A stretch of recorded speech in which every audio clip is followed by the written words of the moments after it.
This is the You, Me, and BTC podcast.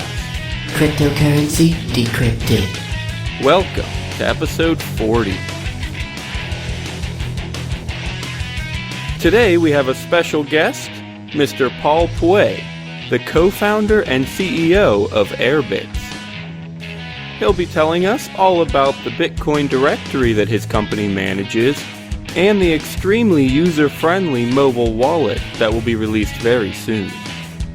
Then later in the show, just for fun, he'll share a bit about his ketogenic diet and explain how it actually ties in with his passion for Bitcoin. Stay tuned for an awesome show.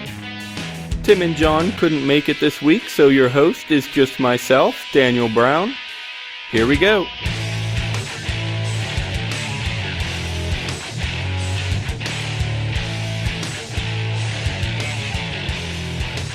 Hey everybody, welcome to the You, Me, and BTC podcast.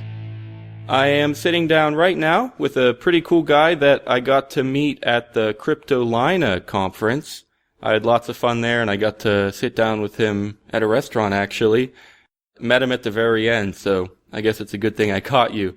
But this is Mr. Paul Puey, and he is the co-founder and CEO of Airbitz. So, Mr. Puey, thanks for joining us today. Thanks for having me. It's a pleasure being on the show. So, the first question is always really simple. Just tell us what Airbitz is and how it works and all that. So, Airbitz is a mobile app and a website. Our focus is primarily to bringing ease of use to Bitcoin, and we're doing that through two services or products. What we've already launched on iOS and Android and on the web is our business directory. So it's a directory of merchants and businesses in the Bitcoin space. It's a beautifully searchable directory. We hand curate the directory with 3 full-time staff that make sure businesses actually accept Bitcoin before we put them onto the listing. And we add a ton of data for each listing, such as hours of operation, social media links, address, latitude, longitude, to be able to geolocate these businesses. Compared to a lot of other business directories out there, we take pride in the curation of each one of these listings. That we've already launched. We launched that back in April, both mobile platforms and on the web. And what we are launching very, very soon, it's already complete, already approved by the app stores, launching within a few days, is actually now our integrated Bitcoin wallet. And it's integrated into our mobile business directory. Our big focus on that product is still ease of use, really trying to bring Bitcoin to the masses. And we've got a ton of functionality in there that is what I'd call, definitely bleeding edge for a Bitcoin mobile wallet. And so I'm excited to talk about that today. But that's our primary focus, is a business directory integrated with a great, easy to use and very familiar mobile wallet. Yeah, that's awesome. I want to ask about both of those, but I guess we'll start with the directory. What does it look like right now? I guess mostly I want to know how big it is. Do you think you have most places out there that accept Bitcoin? Do you still need to find a lot more? And I guess I want to know how you find them too and stuff like that. Got it. So our take on the business directories, we launch region by region. When we first launched the directory in April, we only had 3 or 4 states covered. California, Texas, and New York, just the biggest Bitcoin adoption states in the country. And we've launched state by state, country by country. We're now at the point where we've launched in 14 countries and we have 3,200 businesses. So 3,200 isn't a ton of businesses, but in comparison, if you think about it, coinmap.org, which is one of the largest listings of businesses in the world, has about 5,000 listings. But what we find is that after we go through CoinMap and pull all the businesses out of that directory, is that about 20 to 25% of those listings are actually trash. They're either businesses that don't take Bitcoin, or they're not actually even businesses. They just might be an individual in their house that likes to buy and sell Bitcoin. So if you think about how much trash there is in that directory, and that directory covers the entire world, you would deduce that any one location isn't very well covered by CoinMap, and we find that that's true of any of the other merchant directories as well. Our take is we want to launch in a region, and once we've launched in that region, we have very, very high confidence that we've got just about every business. And if we don't have that business in there, then we're doing everything we can to get it on there as soon as possible by setting up alerts on Google when new businesses come on board, and also keeping a close eye on the forum posts, such as on Bitcoin Talk or on Reddit, to see if, hey, there's a new business and it's in an area that we've already launched, let's get it on there right away. And that's our priority, is keeping up to date with the currently launched countries and then adding new countries as we have the bandwidth to do so.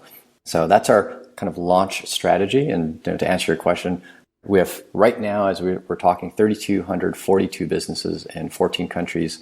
And a handful of countries are US, Canada, United Kingdom, Australia, Germany, Netherlands, Argentina, Switzerland, Brazil, Philippines, Hong Kong, and a handful of others. So quite a few already, and we're growing pretty quickly. So if we are in your region, I have pretty strong confidence that we are the best directory to look at to actually find businesses to spend your Bitcoin. If we're not launched in your region, let us know. Put a vote, a little nudge to us to get going in that area. And we've actually done that. We've gotten nudged by a few people to launch in their country, and we've put them at the top of the list because they help do things like translation and help them verify that businesses actually do take Bitcoin. But if we're not launched, then don't expect to have anything. Don't even bother using the directory in your location. We'll be honest. Yeah, that's really sweet. And I have to say, I'm pretty excited to look into this and figure it out, because we've been joking for a little bit on the show how really early on, I think I've been telling people it's episode 2, but I just checked today and it's episode 3. We had a New Year's resolution episode, and one of mine was to spend Bitcoin in person, or to buy something with Bitcoin in person. I've done it online, and I've sent people Bitcoin in person, but not to actually buy something. So I'll have to look into that and find somewhere to spend my first Bitcoins in person. So that'll be fun. It's a pleasure doing it. It's a lot of fun doing it, because you really get the sense that this really is a currency that is usable. And to give you an idea, our company is located next to 2 different businesses that take Bitcoin, and we spend it every single week in person at brick and mortar merchants, and we help get other merchants set up as well. We're huge in trying to get merchant adoption, especially brick and mortar. And so we're excited about that, and we think that that's what it's going to take for Bitcoin to really succeed long term. Where are you located, by the way, Daniel? Well, all 3 of us, the 3 co-hosts, are pretty close to Pittsburgh, Pennsylvania, so. Got it. Not sure what the merchant adoption scene looks like over there, but doing a quick search in our directory shows you've got a hostel and a Japanese place, actually. You got a Japanese restaurant not too far away from Pittsburgh. Yeah, I've got the distance from where I'm located, but not necessarily the distance from where you are. So definitely check us out. There's a Japanese restaurant. Might be a bit of a drive for you guys. A restaurant named Fukuda. So Sweet. Check it out and let me know how it is. Yeah. You can spend real Bitcoin. Hopefully use the Airbitz wallet. Yeah. I'm looking forward to that too, of course. And I guess we can just go there right now. I remember you told me when I first met you that pretty much the whole idea behind the wallet is to make things a lot easier to use and more kind of intuitive. And that's definitely something we talk about quite a bit on the show, how Bitcoin is amazing for all these reasons, but in a lot of ways, it could definitely use some improvements in terms of the user experience and things like that. So can you tell us what makes it easy to use? Maybe some features you have in there, what it will be like for everyone? So many. We have so many, it would take the entire show for me to describe it. Let's start on a few that are critical. Yeah, sure. The first thing is just setting up. A lot of wallets in today's market make the setting up of your wallet very foreign, unfamiliar, such as how do I go and create an account? Well, you can create a wallet, but then you need to back it up. But what does that look like? Well, for most people, they're not even used to the concept of backing up a wallet. Right. Like, your wallet is usually, if it's digital, it's with a bank, and there's nothing to back up. You install an app, you get mobile online banking. You just remember your login and password, that's it. And that's what we look like with Airbitz, is you create an account with a login, a password, and a 4-digit PIN, and you are done. The wallet is instantly encrypted with incredibly strong native code on the device encryption, and then it's automatically backed up on peer-to-peer servers. And so if you lose your device, destroy your device, you get another phone, could be Android or iOS. It actually is cross-compatible between the two. You punch in your login and your password, and all of your wallet information, keys, metadata, all sync up with that new device. It feels like you're logging into mobile banking, but really it's true device-to-device synchronization of keys and transactional data. That's like our first step in ease of use, is make it feel familiar to people. Don't make people print out a PDF, especially from their phone. A lot of people don't even know how to print from a phone. But don't make people email a PDF that they have to then print out, or write down a 16 to 20 word passphrase to back up their money. And worst case is, if you do back up with a 16 word passphrase, you're only backing up your keys. You're not actually backing up all the transactional data, which we allow you to add to every single transaction, which is kind of the next phase in ease of use. A lot of people say, gosh, in order for Bitcoin to be successful, we need to remove the need to know public addresses and to see public addresses. Well, we totally agree. The thing is, when you look at your transaction history and your transaction list, what do you see? You see a bunch of public addresses and an amount, like, X number of millibit that you've spent. But if you're going to remove the public address, you got to replace it with something. We let users replace it with actual useful information, such as the name of the person that they sent money to or received money from. And we allow them to autocomplete that from their address book on their phone, or autocomplete it from our business directory, which is integrated with the wallet. So if you start typing in City Taco, which happens to be a business that's really close to Airbitz, you start typing city, it automatically drops down the list and says, oh, maybe you mean City Taco. And it saves that as transactional data for that transaction that you just made. And since you're on a mobile device, the device and app can geolocate where you're at and automatically suggest, hey, are you in City Tacos? Are you in this other cafe in whatever city you happen to be in? And that way there's no typing, it's just simply tap. And when you now look at your transactional history, it's a beautiful list of transactions versus a bunch of public addresses. You see names of businesses, names of people, and photos of people and photos of these businesses, all within a few taps. That's kind of our next level in making things easy to use and beautiful. Yeah, that's really sweet. I want to ask about the idea of backing things up. Just from a practical standpoint, what happens if you lose your password? Is there a way to recover that, or is that it for you? So by default, there isn't a way to recover that. You definitely need to know your password, and we make that very, very clear in the app. As soon as you set up your account, we say you cannot forget your password. However, upon setting up the account, the first thing that the user is presented with is the opportunity to create recovery answers and questions.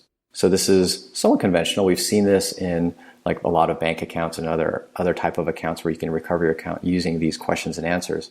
The difference is that these questions and answers are not necessarily held by a server, but they're another encryption key into your data. These answers implement an encryption key which will allow you to decrypt your data if you forget your password, which was your primary encryption key. So to our understanding, we're actually the first company and implementation of this. Okay. No other software, whether it be Bitcoin related or just general data encryption, no other software gives you a second key to get into your data and implements that second key via recovery questions and answers. Now, granted, it is a tedious process. The questions are a little bit more complex than your average questions, and the answers need to be of a certain length. And there needs to be, for us, 6 questions and answers, which is a lot for a lot of people. So I would admit that it's a more tedious than average process. A lot of people won't go through it. But if you're going to put, a decent amount of money into your wallet and you want to have a good password and you may forget it, it's worth setting up. And I do know a few people that have gone through the effort to set it up. Set it up once, don't have to deal with it, and if you don't forget your password. So it's worthwhile. It is an opportunity for people, but it is somewhat of a tedious one. Yeah, and it's really cool too that you give the option, because there are advantages and disadvantages to having more or less security. And it seems like you do a pretty good job of letting people do things how they want to do it. And just to confirm, it seems like then that you don't hold any keys yourself, right? We don't hold any unencrypted keys. So we encrypt everything on the device, and only after it's encrypted does it get sent out of the device and onto our servers. And we take additional steps past what other wallets do that do client-side encryption, in that we don't just encrypt the private keys of the user, but we encrypt everything, the settings, all of the public addresses that the user has. We hash their login and we hash their password. We don't have any association between an account and the number of transactions that account makes. Even if we don't know the amounts, we don't even know how many actual transactions an account makes. We've dereferenced that very carefully in our data model, which is probably more detail than we'd want to go through in the discussion here and on this show. But people are welcome to contact us, and we'll happily send some architectural docs to people to show them what the data model looks like. And it's an incredibly private data model. So yeah, we don't see transactional data, whether it be private or public keys or metadata, all that information that people can put in a transaction, such as, who is it that they paid? Was it this business? Was it that person? We let people tag the transaction with a category. Was this an income, an expense? Was it food and dining? Was it clothing? Was it rent? All the stuff that you can also search on. You can search these transactions inside of the app, built into the app without having to export the information. But all of that info is 100% encrypted client side, and we see none of it. Yeah, that's amazing. And I would say to our audience that personally, I think that's a huge advantage, that they don't hold your private keys unencrypted at least, and that they encrypt all that other stuff. I think that's amazing. So sweet. Can you tell us, all those features that you've mentioned were amazing, and I think they'll be great for a lot of people. Awesome. Cool. That's good to hear that you feel that way. And it's only tip of the iceberg. There's a ton of stuff that you put in there. Actually, yeah, that's what I was going to ask next is, what are your future plans? What all do you think you might add? What are some ideas that maybe you're working on? So we had some ideas that were going to be future plans, and we actually threw them into our first release. So some stuff that we've already put into our current release on iPhone is the ability to pay without QR codes in person using BLE, or Bluetooth Low Energy. So this allows two phones that are within 30 feet of each other for one phone to request a payment and another phone to detect that payment over the air and then make the payment. Wow. Using the standard Bitcoin blockchain. So this hopefully can eliminate a lot of the need for QR codes. And I know that I've tried to pay merchants in person that were, say, an outdoor vendor at a farmer's market, where scanning the QR codes could be maddening. Like, it'd take a minute for me to scan a QR code. Or indoors where there's a lot of bright lights causing a lot of glare. And so with BLE, we're finding it's amazingly elegant. Amazingly elegant. It's fast, it's simple, works quite well. We went and put it into our first release on iPhone. We'll likely get it into hopefully our second release for Android, because Android 4.4, the currently released version, doesn't support what's needed in BLE for us to do that. So when Android 5 or Android L becomes more of the standard, we'll start pushing out support on that platform, and they should be able to pay each other, go from one phone to the other. Yeah, so we've implemented that. We've had great feedback on it. We're trying to push for it to get implemented in other wallets and payment processors such as BitPay. Other stuff we've got built into our wallet is partial payment detection. So I don't know yet of a single consumer wallet that does this, where if you request 5 millibit from somebody, they scan your QR code or they detect your BLE request and they pay you 3 millibit. The wallet automatically tells you, hey, that was a partial payment, and it changes the QR code and requests the remaining amount of 2 millibit. So something simple as that. That's built into some payment processors, but not all. And I don't believe that's built into any wallet, but we've got it into ours. Our wallet also lets people create multiple wallets per account. So you have one account which is tied to your login and password. And in that account, you can have an arbitrary number of wallets, which are completely separate from each other. And in each one of those wallets, every transaction is a different public and private address. So we've implemented HD wallets built into our wallet, and we make it... Yeah, let me ask something about that. Yeah. Well, first of all, I'll just say I love the Bluetooth idea. I think that's fascinating, and I think it'll be really useful for a lot of people. Cool. But I want to ask about the addresses, because we mention now and then on the show how changing addresses is really important and can help a lot if you want to remain private and more anonymous. Do you have anything that helps with that? Does it change addresses for you or do anything like that? Absolutely. It's exactly what I was mentioning, is that inside of one wallet, you have an HD wallet implementation or HD address implementation, such that every transaction you make basically either goes to a new address or change goes to a new address. So if you request money from somebody into a wallet, we create a brand new public and private key for that request. Every time you spend money, the change from that spend goes into a new address. Okay, and this is dynamic addresses built into the wallet where the user doesn't have to deal with it. Now, there's other wallets that do build dynamic addresses, but a lot of them expose that to the user such that they kind of like, okay, well, you choose which address you want to spend from. We'll create a new one for you, but you've then got to go put money into it and whatnot. We make it completely invisible to the user. Now, they can dig in and click on an advanced details button for each transaction, see where the money came from or where it went to. But, our take is if you want mass adoption, you want to make it easy, you've just got to make it fluid for the user where they don't even know it's happening. That's our take, is we want privacy to be such that people get it without needing to go through extra effort for it. Yeah, having it built in, that will help a lot in terms of keeping Bitcoin more anonymous and things. Yeah. So that's awesome. If you recommend people change addresses frequently, you should just recommend a wallet that does it for them. Right. We're definitely one of them, although there are a few others that do automatic changing addresses. Sweet. Any other future plans that you wanted to mention? Yeah, so these additional wallets, this is something that is definitely a future plan, one that we haven't implemented just yet. But one of the future plans we've got built into our data model for the wallet, just not exposed in the user interface yet, is the ability to take one of your wallets, which is tied to your account, and actually share that with a different account. So I could have my personal funds and I can have, say, my kid's allowance fund, and take that wallet and share it with his account. And every time he spends, I see that spend inside of my account. I see it come out of his wallet.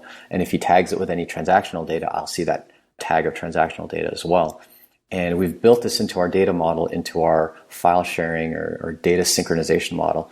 And we also intend to build a multi-sig on top of this data model so that you can take a wallet that is shared between several people and make it, or initialize it as a multi-sig wallet that is shared between multiple accounts. And so when one person tries to do a spend out of it, everybody else gets a notification and can sign that transaction. Oh, man. And so we've kind of built a lot of this into the infrastructure of our wallet to be able to put these kind of features into the system going forward, with a lot more ease than if someone tried to jerry-rig it into a single address wallet, a single account wallet. Whereas we've already factored in these accounts versus wallets versus users, that type of thing. And we're excited to have that support going forward. That's something that's coming up, hopefully within the next couple releases, sometime early Q1 of 2015, but we'll see how long that takes. But, there's a lot that's gone into this product. I'm really happy and look forward to getting it out into the public and getting their feedback. Yeah, that's awesome. Multisig is another thing that we talk about quite a bit, and how it's a really awesome idea, but it just needs some user improvements. So That'll be awesome. Can't wait to see that. Yeah, we totally agree. We're excited about multisig as well. Our take, not to steal a line from Apple, but our take is, we're not going to implement it until we can implement it well. We're not going to try to put every single feature, every bullet point that we possibly can into our wallet and our products. We're going to do it when we can implement it incredibly well and make it very fluid. And I think that everything that you're going to find in our wallet is implemented with a great amount of fluidity. Everything from just how you request, how we implement Bluetooth, things like the partial payment detection. And we've even implemented a merchant mode into our wallet that allows merchants that have a very simple business model and want to take Bitcoin and keep it, as opposed to going through a merchant processor. They want to just keep it themselves. They can use our wallet to take payments. And the flow of the app, when enabled in merchant mode, flows in a way that a merchant is that's more akin to the way a merchant would use it versus the way a consumer would use it. And so little things like that we've put in, just right into our first release. And we are launching on both iOS and Android. And for a lot of the meetup organizers and evangelists that set up people with wallets, one of the common complaints that we've had is that, we have to basically break up into two groups: people that have an Android device and people that have an iPhone or iOS device. Yeah. And, we'd recommend these wallets for these people, but then those wallets for those people. And, and the setup is a little bit different. I'd really love to have one good wallet across both platforms. Well, with Airbitz, you've got one wallet that's nearly identical between both platforms. Our user experience is just about identical across both. We've designed the UX and the UI to look and feel the same on both platforms. For better or worse, some people would like it to be more native to their platform, but we've tried to choose a good middle ground. And now when you set up people, it doesn't matter what platform, you walk them through the exact same steps. Launch the app, click on sign up, put in a login, a password, 4-digit PIN, boom, add some recovery questions and answers if you want, or skip it. And then now there's your wallet. Here's how you receive. Click the same tab bar buttons. It's exactly the same on both platforms. Yeah, that's just awesome. Maybe you already mentioned this, but do you have a release date yet? We do now. So we are launching in the Vegas conference, which I'm not sure when this episode's going to air, but we'll be launching on August 6th and 7th at the Las Vegas Inside Bitcoins conference. So that'll be the first opportunity for people to download the full version of our wallet on both platforms. You mean October 6th and 7th? Oh, I'm sorry. I probably got the wrong month. Yes, on October 6th and 7th. My bad. No worries. Yeah, this will probably air this Thursday, so on the 2nd. So it'll be about a week from when people are first hearing this. Okay, so cool. Sweet. A few days from now. Okay, great. So yeah, then we're launching in a few days at the Vegas conference. Awesome. Yeah. So there are a couple things that I want to get to before we let you go. One thing that we like to do with all of our guests is ask for an interesting personal story related to Bitcoin.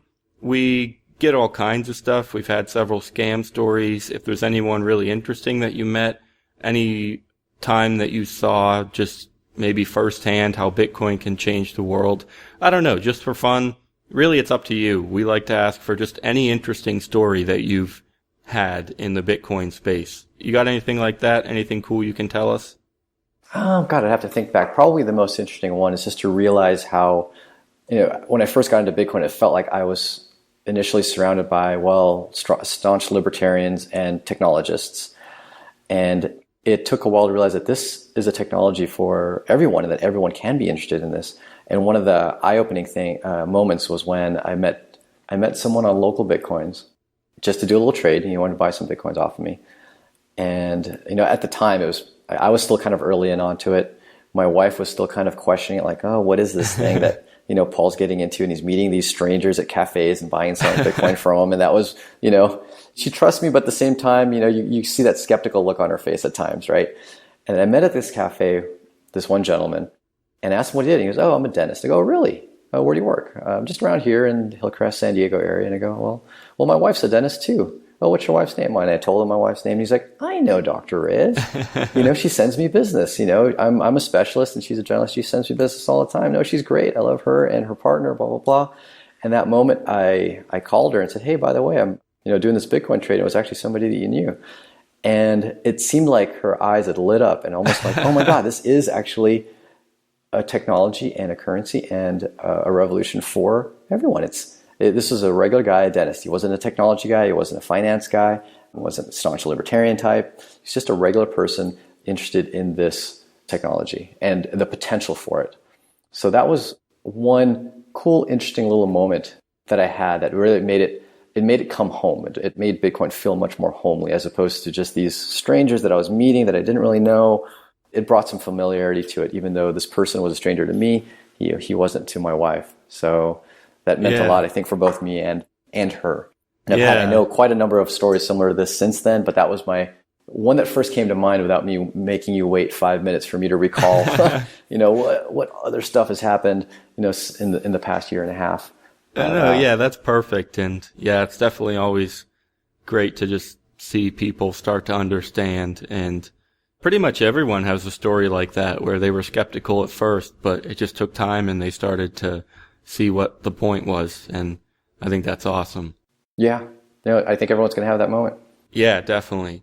One other thing, also slightly personal, but if you're willing, sure. This is a little bit for my co-host, Tim. Mm-hmm. He jokes sometimes on the show how he likes to buy really good food and he pays attention to where his money goes, at least when he's buying food. And we had a cool conversation about your diet when I met you. Would you be willing to share what that's like for Tim and our audience? He'll be listening to this at some point. This is awesome. I get to talk about two of my passions in one episode. And boy, most people are tired of listening to me when I talk just about, how I eat. And then, then I get into Bitcoin. They're like, oh my gosh, I don't know if I can handle Paul, so many minutes of them. But no, I'd be happy to. So it's funny because my diet ties very strongly into my belief in Bitcoin. Oh, wow. Believe it or not. Yes. I eat a ketogenic diet, which is a high fat and low carb diet with a medium protein intake, which is, I think, the key differentiator between how I eat and a lot of like paleo diet people eat, where they eat a fairly large amount of protein. And so I had discovered this diet because a dog I had a while back had passed away with cancer, but before he passed away, a similar diet to this was prescribed to him because of his cancer. Huh. And it was through an alternative vet, someone who was a licensed vet, but had practiced more holistic veterinary procedures, and she had recommended as our last ditch hope because he was late stage 4. He did pass away, and soon after I found out that my dad was diagnosed with a terminal cancer as well. And then I started researching what was this diet that this vet had recommended, and can it work for humans? And sure enough, I found the term. It was called a ketogenic diet. It was used to treat epilepsy in kids, decades ago, and it was incredibly effective. And the reason why it had fallen in use is simply because, drugs are now available to treat epilepsy, even with their tons of side effects. It was easier to administer drugs because, you don't have to convince someone to eat differently. But there were a ton of different health issues that were incredibly tied to a high carbohydrate diet, which is what we're promoted to eat by the FDA, the food pyramid, which our government has recommended for us, by a lot of doctors, by even doctors that treat conditions that are severe for high carbohydrate diets. So it's another reason why I feel like I've gone and distrusted a lot of our larger organizations, large companies, especially the government, and government organizations that try to suggest what we should and should not do. And so I hopped on this ketogenic diet. I tried to put my dad on it, but for, like we found, for cultural reasons, he was very resistant. And I said, I'll try it for 3 weeks and see, if I'm going to torture him through this. And I thought it would be torture. I do it myself. And the first couple of weeks were definitely difficult, especially when you don't know what to eat. You don't know what tastes good that's really high in fat. And then it just started to click, and I felt amazing. I had a newfound sense of energy, a much lower amount of hunger, and I found that my immunity was really boosted as well. I just don't get sick anymore, and I was a very sickly person all my life, from childhood till adulthood. I'd get sick 1 to 2 times a year, sometimes 3 or 4 times a year, and usually it coincided with lack of sleep, but sometimes I would just get sick. And the last time I got sick was a month before I went on the ketogenic diet, and that was almost 2 years ago. And awesome. For some people, that's no big deal. For some people, 2 years is nothing. Like, I don't get sick for 5 years at a time. For me, that's massive. So I'm kind of a better test case because, I definitely get sick quite a bit. And having started a startup, I definitely get a lot of nights of very, very little sleep, if any. A few all-nighters here and there. Now co-founding and working on a startup. And somehow I've managed to dodge that flu and cold bullet for the past 2 years, almost 2 years. It was January of almost 2 years ago when I started, and I've felt great. And, having researched this diet more and more, I'm finding that there's more reasons to go on it, not just for helping fight and prevent cancer, but also for a lot of people, weight loss, for a lot of people, athletic performance, especially long endurance performance. I have a friend who did an ultra marathon, 50 miles on ketogenic. And the first question people ask me is, how do you get any energy with no carbs? Well, fat and ketones are an amazing, far better and far cleaner burning fuel than carbohydrates. And that's what I've found, and it definitely proves true in my experience being on it for now almost 2 years. My family also has a long history of diabetes, and there's many doctors that go through training, and their official diet that they give people when they're on diabetes is actually a fairly high carb diet on whole grains, is what they say.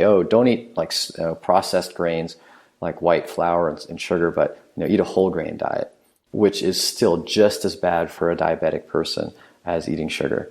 It's still high in glucose, and it's not prescribed to them because that's what's best for diabetes. It's prescribed to them because it's actually what would prevent the doctor from getting sued.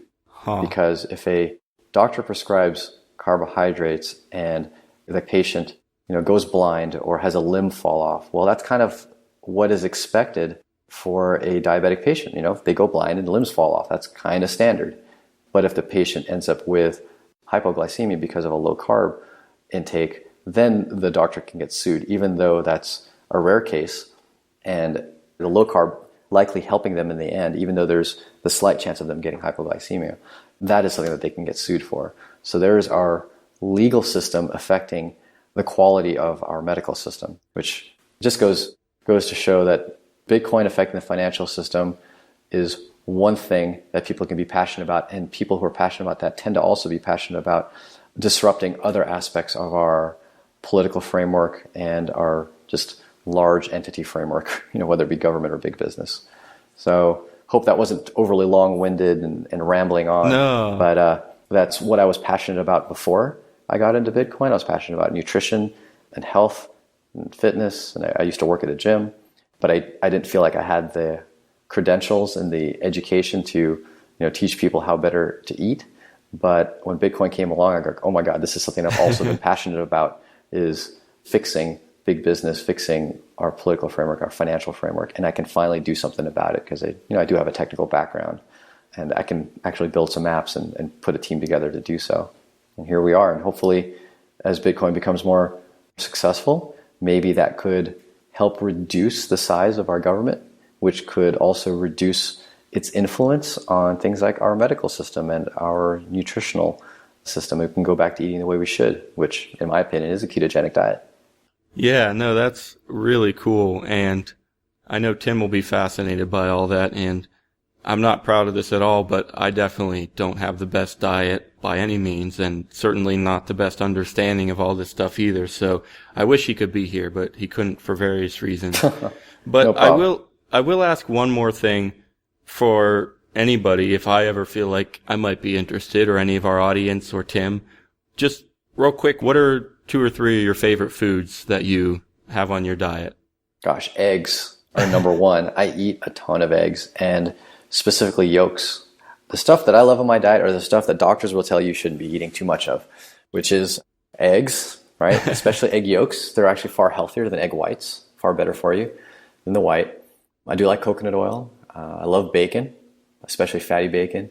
One of my favorite things to eat is whole food, like a whole chicken. I hate boneless, skinless chicken breast. It's got no flavor. It's got no nutrition. It's dry. Doesn't taste great. It's not as healthy as people think it is. A lot of nutrition that we are deficient in is actually in the fats of animals. So like the skins. So one of my favorite things to do is go to a grocery store like Whole Foods, buy a whole chicken, which is one of the cheapest ways to buy a chicken, right? Buy it whole as opposed to cut up. And ironically, Whole Foods will butcher that chicken for you and ground it up, and they won't charge you a penny for it. It's just the price of the chicken. So my favorite thing to do is go there, order a whole chicken, have them grind the entire chicken except the bones. So it's the skin, the liver, the hearts, the gizzards, the white meat, the dark meat, the tendon, all of that, grind it up. And I just make some great chicken burgers out of it, or a chicken stir fry, or put it in some curry. Dang. And just that meat alone will be the absolute tastiest chicken meat you have ever had in your entire life. And people don't realize how tasty chicken can be because they're only eating the muscle. Because most people don't like the gizzards and the liver. Don't get me wrong, I don't like the liver either. But if you just like a lot of things that season food, they don't taste good by themselves. But when you use a little bit of them to season everything else, they taste amazing. Yeah. Liver is one of those things. So if you grind up the liver and the hearts and the gizzards and the skin, oh my God, the skin is so good for you, and it adds so many great fats and nutrition. You grind all that up with the muscle, the dark and white meat, make some burgers out of that. You've got the best tasting chicken burger you've ever had, and that by far is one of my favorites. That eggs and bacon, but I definitely eat a lot of greens. I eat a ton of spinach, a lot of kale, and if I'm going to eat any carbs, because I eat such a small amount of carbs, it's going to be super high nutritionally dense carbohydrates such as leafy greens, spinach, kale, romaine lettuce, that kind of stuff. You do that, you're going to feel pretty satiated. Stuff still tastes amazing, and hopefully you'll be a healthier person as well. Yeah, I don't know if I would be able to right now, but I will definitely be checking back to this episode if I ever get the chance to just see how something like that would go for a while. So I don't know. I really would love to try that sometime. Yeah, if you're interested, definitely anyone that happens to like or follow Airbitz on, Twitter or Facebook, give me a holler, shoot me a message. I'm always down to chat about my experiences with the ketogenic diet. I know there's a few other people out there. I think even Stephanie Murphy does like a split like paleo keto style diet, and she's a big believer in it. She grows pigs and has jars of pork lard that she uses for cooking or for just general eating, and she hands it out to other people. But I'd love to chat with other people, just doesn't have to be on the show, but off the show. Well, yeah, that's perfect, because that was going to be my last question. If people want to reach you specifically or just follow you somehow, how should they do that? So for the company Airbitz, they can just search for Airbitz, AIRBITZ on Facebook or at Airbitz on Twitter. And if they want to reach me, you can usually find me pretty easily once you've found Airbitz. But my handle on Twitter is Paulinator,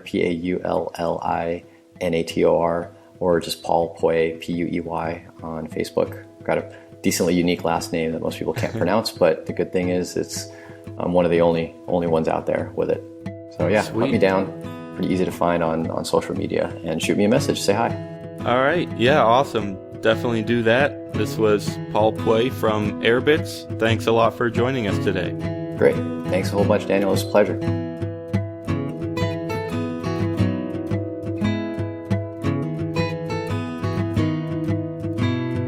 Thanks for listening to episode 40. All of the music in today's show was from John Stewart. We'll see you next Thursday.